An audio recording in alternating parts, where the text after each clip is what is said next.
name is Jessica Kaufman. I will be discussing the structures of the eye along with 3 common eye diseases. So beginning with the cornea, it's the outermost lens of the eye that focuses light into the inner eye and protects it from harmful matter. The retina is the light-sensitive layer of the eye that converts images into electrical signals.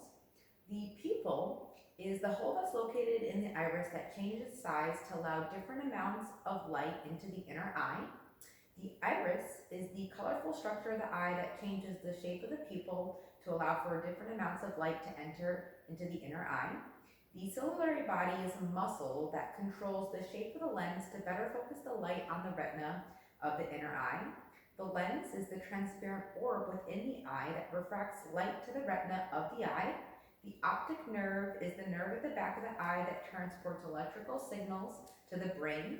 And the sclera is the white outer covering of the eye that provides protection, along with the conjunctiva, which is the outermost layer of the sclera, and the inner eyelid that provides lubrication.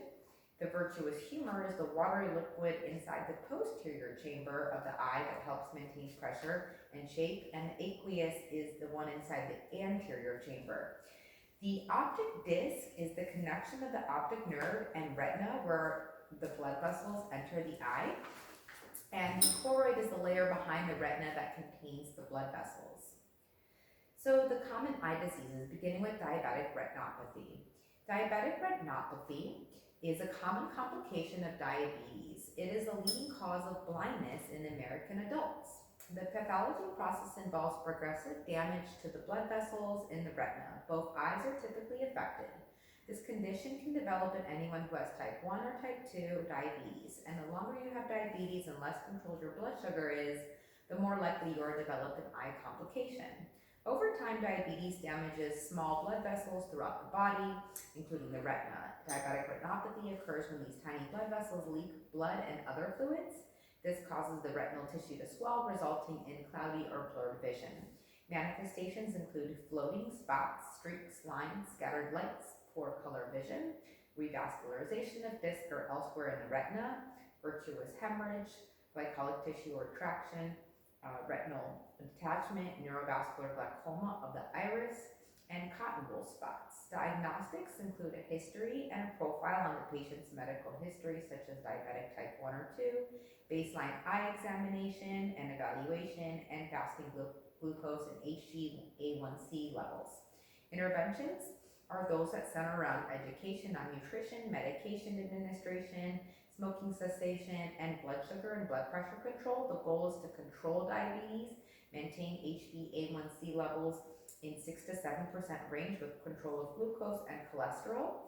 Surgeries for diabetic retinopathy include laser photocoagulation and vitrectomy. Glaucoma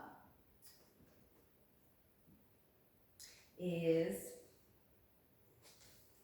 a disease in the eye in which fluid pressure within the eye rises. If left untreated, the patient damages the optic nerve, and this can result in blindness. The drainage canal becomes blocked, whereas too much fluid stays in the eye and increases pressure. The high pressure leads to damage to the optic nerve, and the major types of glaucoma are normal tension, congenital, and open and closed angle. Manifestations are tissue damage, include tissue damage that usually starts in the periphery and moves inward towards the fovea centralis.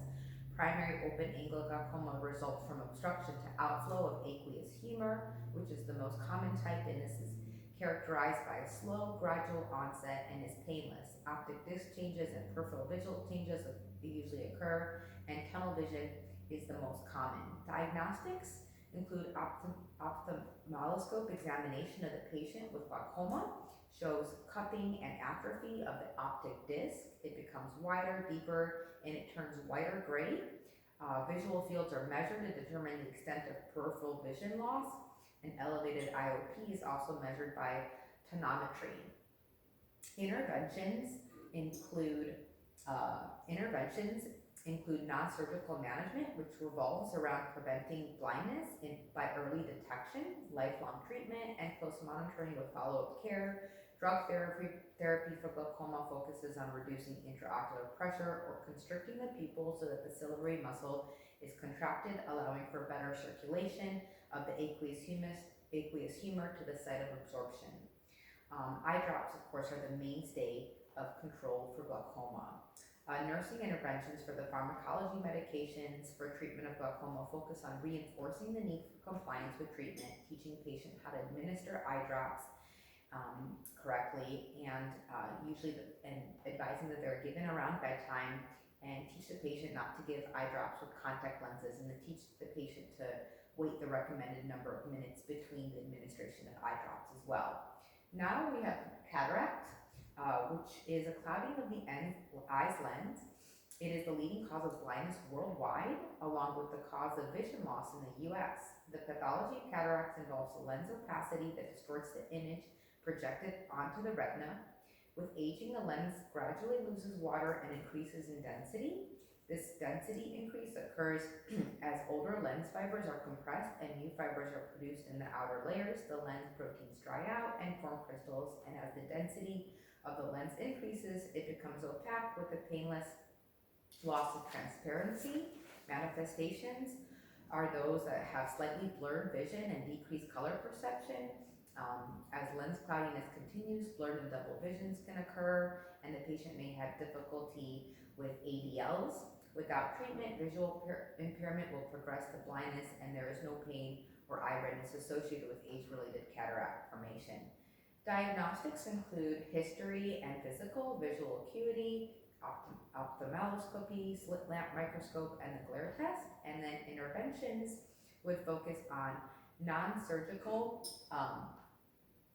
interventions, including visual aids, changing eyewear prescription, reading glasses, magnifiers, increasing lighting, informing the client not to drive at night, with occupational and lifestyle adjustments. And then surgery is the only cure for cataracts. After vision is reduced to the extent that activities of daily living are affected, the surgery should be performed as soon as possible. And that wraps up our presentation.